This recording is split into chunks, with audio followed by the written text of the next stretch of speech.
This week, we're looking at the subject of stewardship.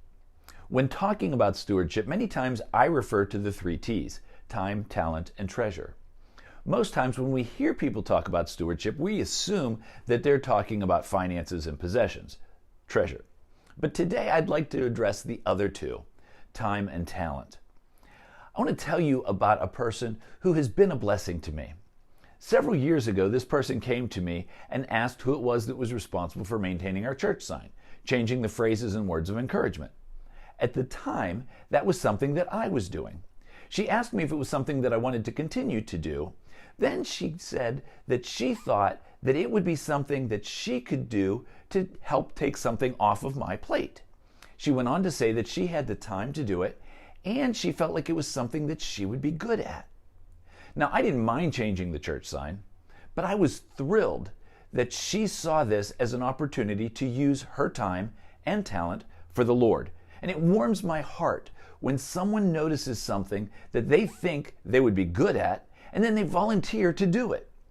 As a solo pastor at a small church, sometimes I fall into the trap of thinking that I need to do everything. It's an occupational hazard. I'm working on releasing things to people so that they can steward their God-given time and talent. But it's much easier to do that when someone makes me aware of an area where they are gifted or passionate. As I already mentioned, it's a blessing to me, but it's also a blessing to the person taking on that ministry.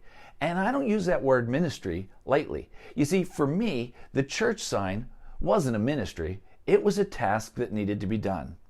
But for this dear lady, it was an opportunity for her to minister. And so clearly, it's a ministry.